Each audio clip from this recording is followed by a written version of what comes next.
Hey guys, welcome back to the Discipline Life Podcast, the place where we talk all about power differential relationships and domestic discipline. I'm Aria, and this is my husband, Coda. Hello, everyone. On today's podcast, we are taking a topic suggestion from our Patreon page. Over on the Discord, we have a channel where people can submit podcast suggestions, and we got one that we thought we would tackle today. Shout out to Patreon. So today's topic is, can the submissive in a DD relationship, can they be the primary breadwinner or even maintain a level of financial independence? That is the question. Do you have an answer? Yeah, I think the answer is yes. Of course they can. And I'll give you the obvious short answer that you're all going to go, okay, yeah, duh. But what have we been talking about the last few podcasts? It's been exactly about how everybody's DD relationship looks differently. And that the way your relationship looks may be different than the way another relationship looks. What someone may from the outside can look at some of the actions or some of the things that you take as rule violations, they may not be in your relationship. So that would also go to say that, of course, that person can be the primary breadwinner in that, because everybody's DD relationship is going to work differently, and you have to do what works best for you. Now, maybe in some relationships it wouldn't, but again, I think that has to be about the people involved in that relationship, wouldn't you say? Yes, I would say that in domestic discipline, what we have to consider is not, is it proper for a submissive partner to have financial independence or be the primary breadwinner, but really that level of accountability, right? And so even if the submissive partner is the primary breadwinner or they have a level of financial independence within their relationship, the overarching finances of the household they're still accountable to the head of household, the leader in the relationship. They're still accountable to them to be accountable is the only word that comes to mind. Can you think of another word for it? As soon as you said that, I was like, well, now I can't think of any words, so the effect, it's just taking effect. So, but that's the thing, is that, you know, when we talk about financial independence, to me, we're not financial experts, obviously. We're not trying to give financial advice, but we'll just say the way we've set up our relationship and systems that we have used in the past as income has allowed. And that is that we have the income for the household, regardless of if we were both working at the time, if Coda was the only one drawing a tangible income. And so we have the household income, and we combine that if we were both working, and we combine that into one account where all of our expenses are drawn. And our expenses include any necessary purchases, including food, clothing, shelter, utilities, car expenses, gas, anything that is necessary for... Donut expense. No, just kidding. Anything that's necessary for daily living is drawn from that account. And then, as finances have allowed, in the past, we have... I don't think we ever had separate accounts, but you can set it up that way, where you then split the overage, right? And I've heard of couples doing that, and that's a good system. And so in that regard, the submissive partner can have some financial independence, because they can have their own bank account where they then take that allotted, for lack of a better word, allowance, and they can oversee that as they wish.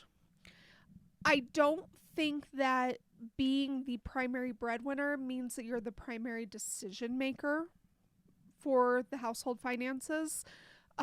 even in our relationship, Coda is our primary breadwinner. He's also the leader of our uh, relationship. He's not even the primary decider for the finances. We decide things That's together. correct. Yeah. We decide things together. I more or less oversee the I would say you're the incoming- manager of all that. Yeah, I manage the budget. Yeah. However, when a financial decision is being made, sometimes Coda has to make those decisions because in the moment, and but primarily we try to decide together. Yeah, because as she kind of said earlier, we tried it with me, and it was kind of a disaster. She's a much better manager of the finances. But all that to say that if I were let's turn the tables and say, as the submissive partner, if I was the primary breadwinner, I would still be accountable to Coda on how the finances in our home are being managed. And we would still make decisions together. And again, we've talked about this before, where if a decision is at a standstill, Coda pulls rank. You know, if the vote is tied, he gets 2 votes, as he's said before. And that doesn't change depending on who has the paycheck in their name. And, when I was saying earlier about that depends on the relationship, that works because, again, Aria and I have sat down when we first started this.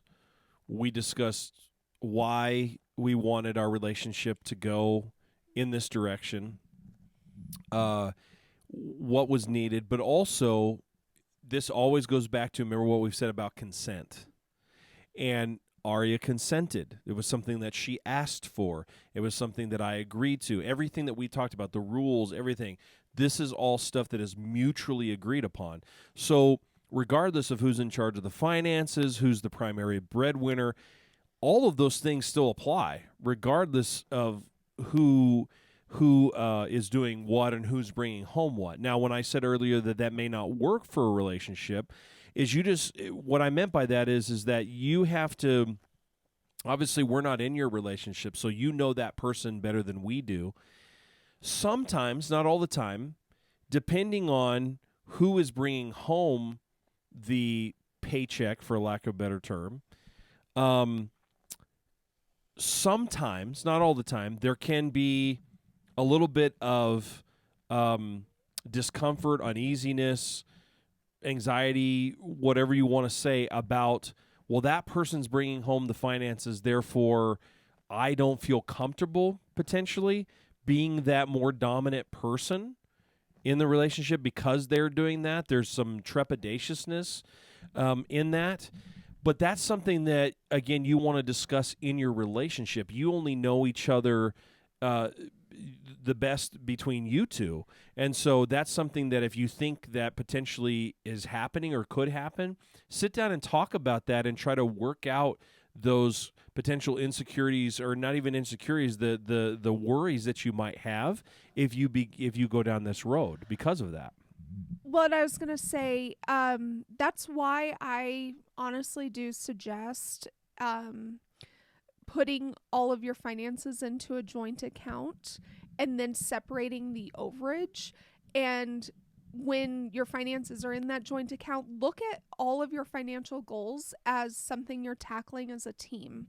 And so you have your expenses, you have your mortgage, your bills, your necessary lifestyle expenses, and then allot some money for the fun things, the going out, the entertainment. And then, and those bills would include like retirement contributions for both of you. It would include potential life insurance, whatever you have set up. Tackle all of those things as a team with your joint income.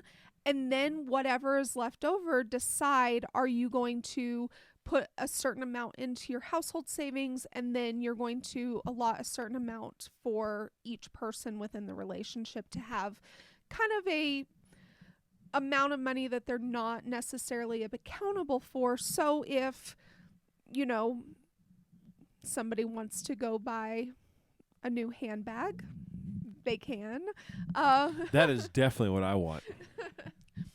But there's certain expenses that you're like, this is just a luxury item, and if you have the available funds and the income to support those purchases and you want to do that, that's not necessarily wrong. That's just something that you have to allot. And if you give each person this kind of unaccountable money to be able to do what they want, then that's what works, right?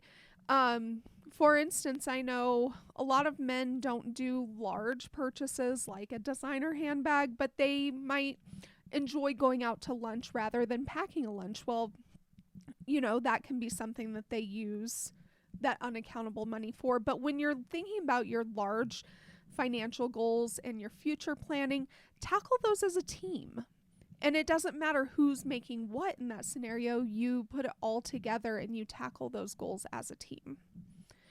And that also takes finances away from the power structure, because then you're tackling it as a team. You are, as the submissive partner, you are still accountable to the head of household to, make wise financial decisions, to be accountable for how the finances are being used.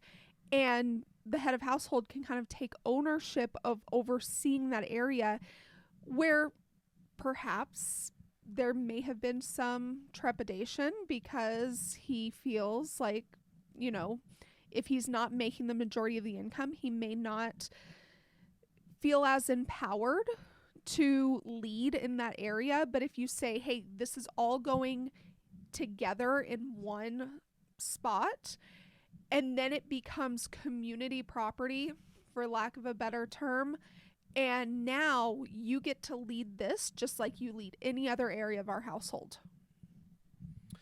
That was well said. I think that the things that I want to add is, as Aria was saying, I think where things get very, very complicated, and I've heard this several times, and you probably have too, but actually, believe it or not, one of the number one things that leads to couples splitting, either in a divorce or if they're not married, just splitting in their relationship, is finances. Arguing over finances. I mean, you name it. Just insert. They argued about this over finances, and so one of the things we've really tried to do is not only sit down and talk about our domestic discipline relationship, but talk about what are our financial goals. Are we on the same page financially? And also, then that helps us also when we get on the same page. For me to, when I get the paycheck, quote unquote, that it's not my money, it's our money. And I think I've said this before on the podcast, but everything that Aria does here to keep our house running, to me, that is, and I don't know if she would agree with this or not, but from my point of view, that's just as important or more important than what I do.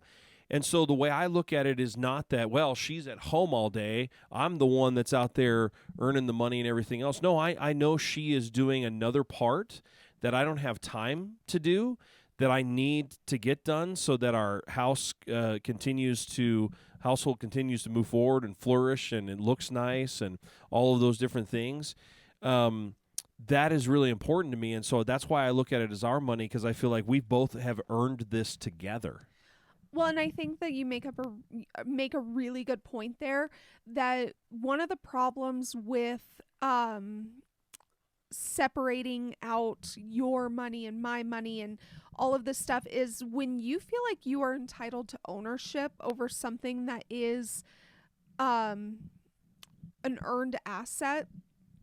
That's when you start to create a divide, and that's when the head of household might be apprehensive about leading in the area of finances, is if he feels like he doesn't have jurisdiction over the finances that are earned by the submissive partner.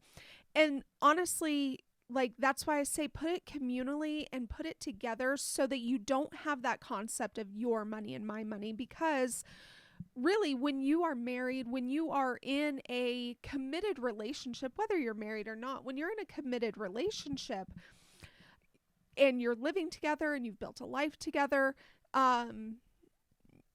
you are working together, and everything should be combined as an asset towards that goal, right? You're a team against the goal.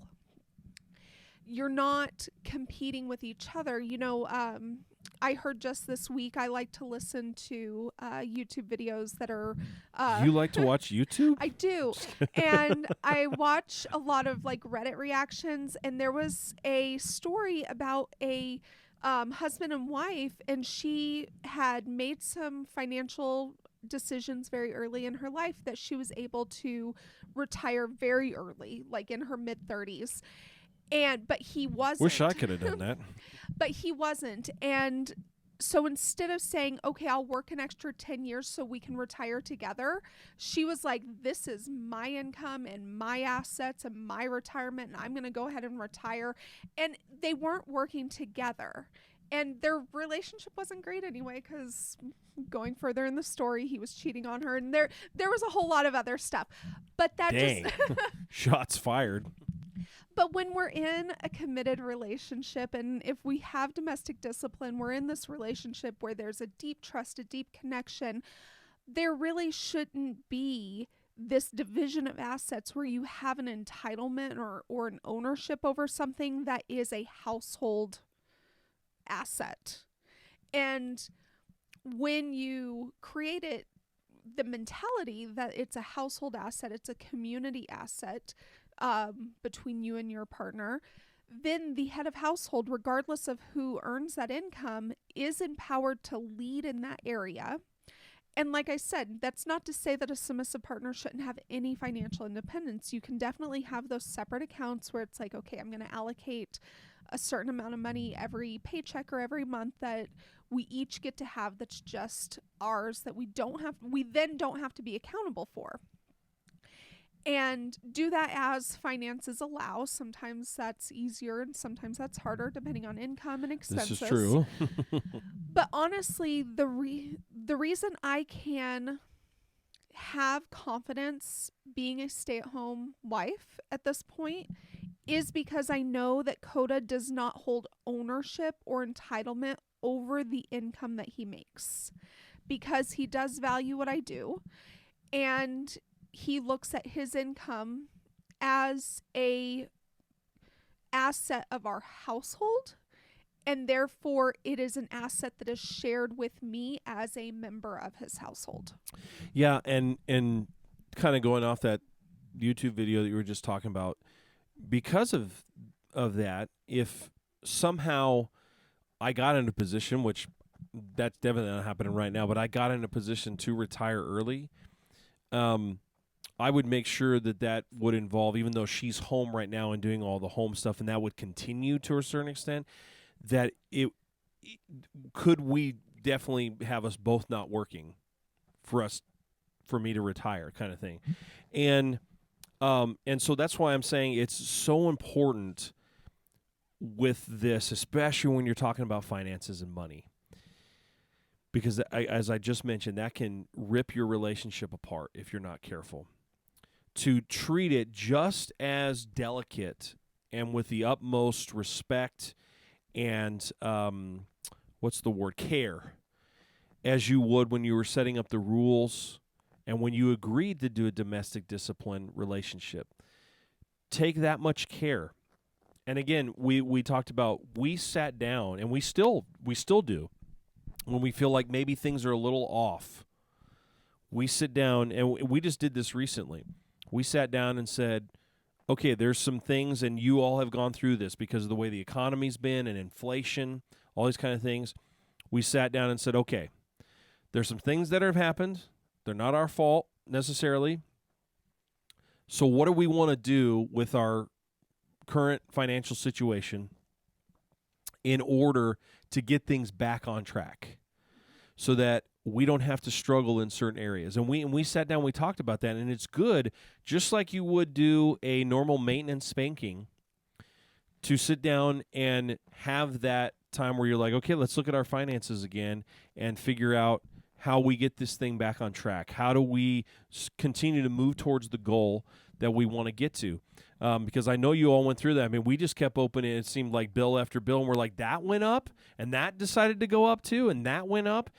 And so I was lucky that in our finances, that I was able to sit down and say, well, hey, I'm doing this over here on the side as well. That's bringing in an income. How about I just pick up the slack a little bit there where my current paycheck is not doing, so that we can get this monkey off our back or whatever. And we talked about those things, and that's why it's so important. So all of that to say, where this comes kind of back around to that question is that don't treat this any differently than when you first decided to do a domestic discipline relationship and you set up the rules and you set up what was going to happen.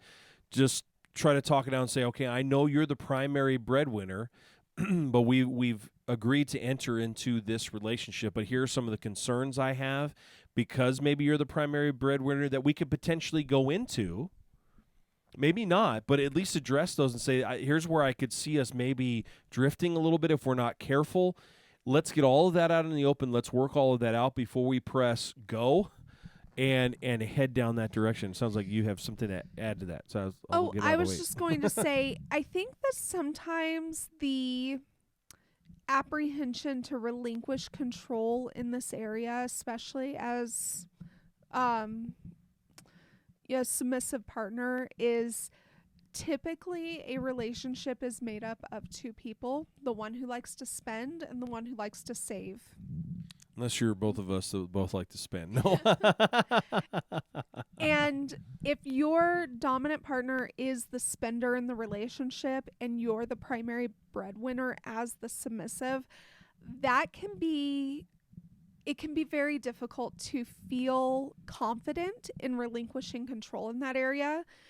And that is why, again, I like the system that we've set up where we have everything communally, all of the expenses and all of the allotted amounts for different categories come out of that communal pot. And then you have your separate accounts for discretionary spending or saving, depending on what you're doing, right? And so that's why I say that that's a good system, because if you are married to a spender, then you can say, hey, we have built it into where you can have discretionary spending. You just can't spend out of our joint account unless it's a budgeted line item. And if you have someone who prefers to save, then they still get the money in their separate account and they can choose to save, and then they can choose to save for a larger purchase, or they can choose to save just for their own additional savings. But I think that that's where the apprehension comes from, is because if you are married to a spender and you are the primary income, it can be very nerve-wracking to say, I am making the majority of the money and you're spending the majority of the money, and I am giving you veto power and control to make the final decisions, and I'm just not confident that we're going to be able to save. And that's why I say set up your retirement account, set up your long-term savings, have household savings and emergency savings and your sinking funds all come out of that communal pot before you divide spending money. Yeah, and I think one of the things I thought of as you were talking about is, and I've already kind of said this, but in a different way, but I want to kind of reiterate it, is if you're the submissive partner and you're bringing home you're the breadwinner and your dominant partner is the spender, that's why it is so important to sit down and talk about your goals financially. Because if you can get on the same page and that person is a spender, so for example, I don't know if I would call Ari a spender, but more than you, but I try to rein it in. Yeah. But there have been times where she wants something or she absolutely needs something. Because she is very good about, I will say, if we get her something, she uses that really until it is depleted and she needs another one, whatever that is. And so what we try to do is then we sit down financially and say, okay, how can we still make all of our bills, but put a little extra aside to save up for this thing that you want? Because we are, I think we mentioned on this podcast before, we're minimalists. So we try not to buy a whole lot of things, but we're also not against people buying things. And there's nothing wrong with consumption, and so we're okay with buying things, and we're hopefully like you, we try to buy very high quality things the best we can within our given budget. And so, but we will sit down and say, okay, you need this thing or you want this thing, maybe both, need and want. So what can we do to, maybe we can't buy it right now, but what can we do to allocate our funds to where you can still spend that on what you want or what you need, and we are not putting ourselves in a financial bind by doing that.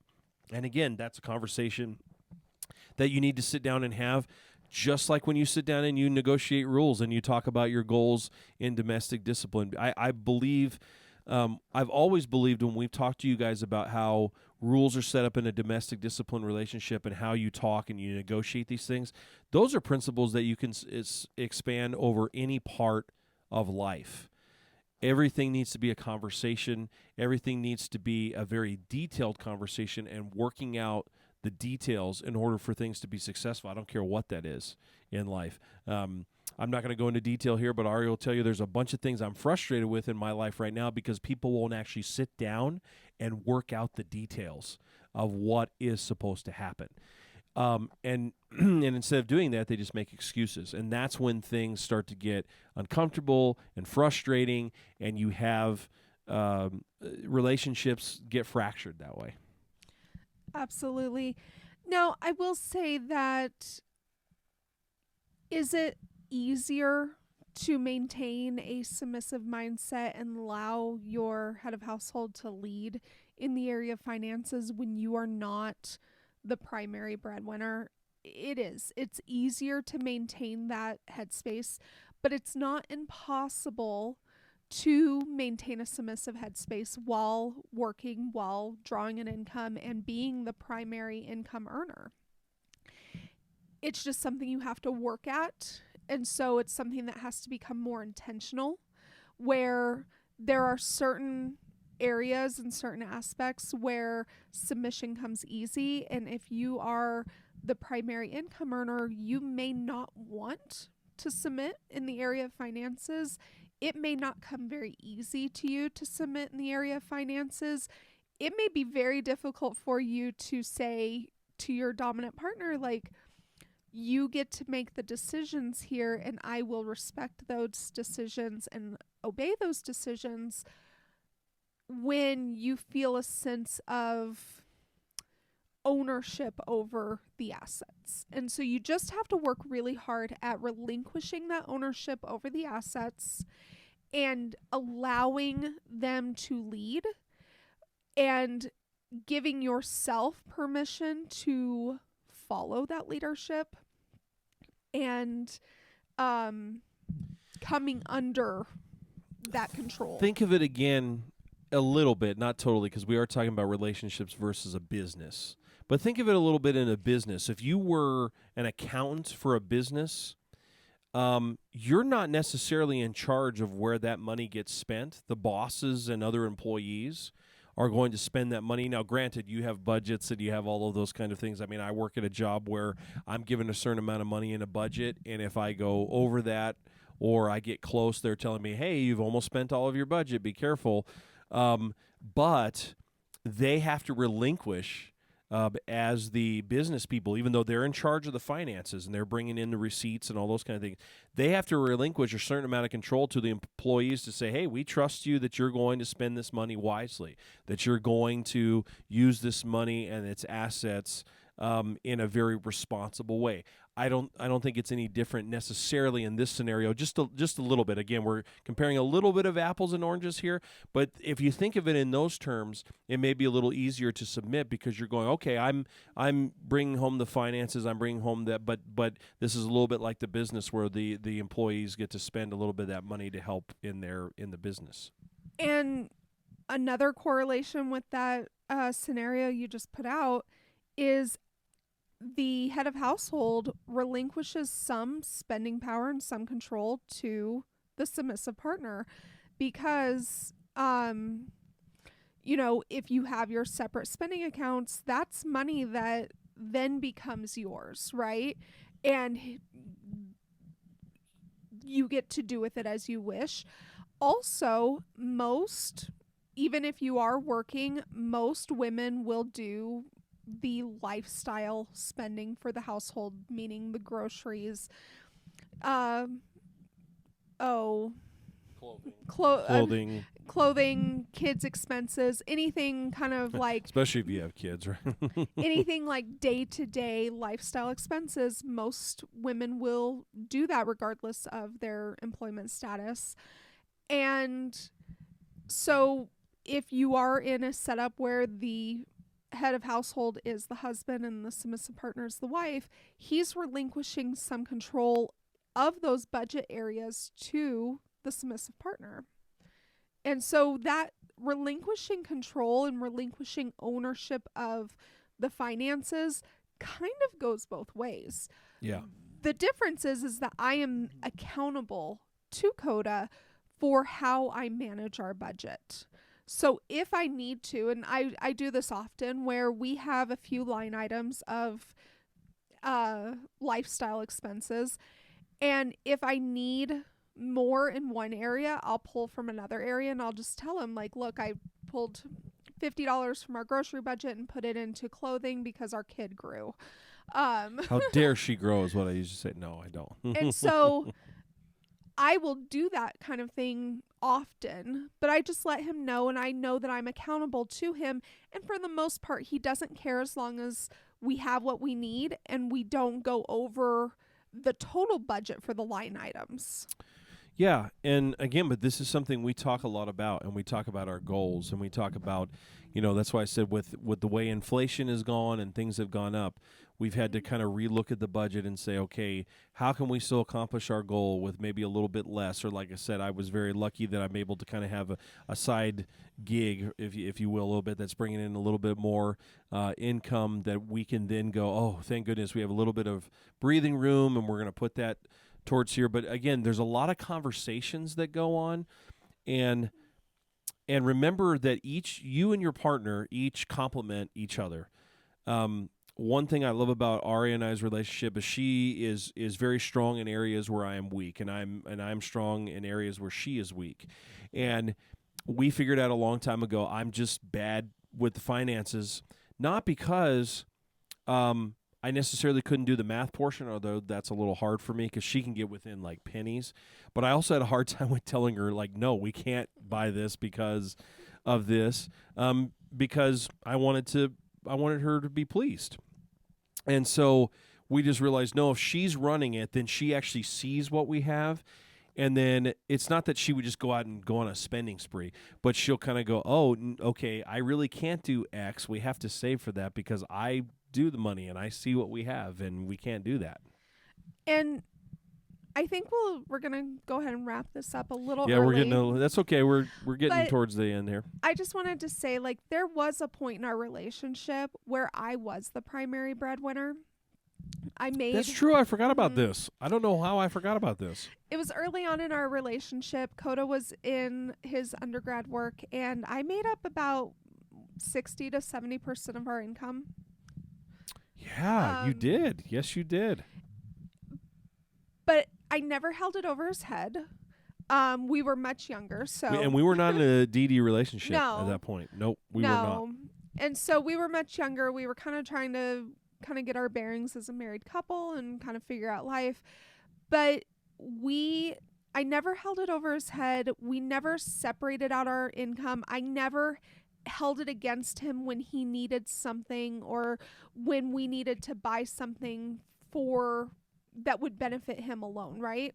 So we just had our bank account and we spent money as we needed to tackle whatever those goals were, whatever those needs were, whatever those expenses were, just came out of one collective place because we are a team and we're together. And I think that that's really what the mindset needs to be, is you need to say we together are a team, and all of our assets, all of our benefits, all of our everything we bring to the table is a collective, and then we draw from that and we allocate funds for different things. And then again, if you want to maintain a level of independence in discretionary spending, create those accounts where you can have that independence, but it's not taking away from the head of household's leadership and ability to lead in the finances, where he can still make decisions with things like retirement accounts, future savings, lifestyle expenses, bills, mortgages, things like that. Bring all those things collectively. He gets to lead those things, and then you can have your discretionary spending accounts that are separate to maintain a level of independence, and because that can be very important to some people, and that's okay.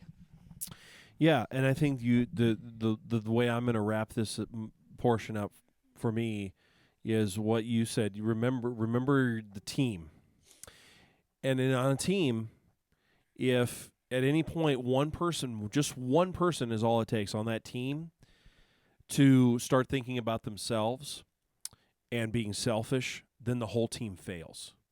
And so even if you're the spender or you're the saver, remember that if you start being selfish on either side and there's not a little bit of give there and you're not all going towards the same goal, you're both going to fail and you're both going to suffer from it.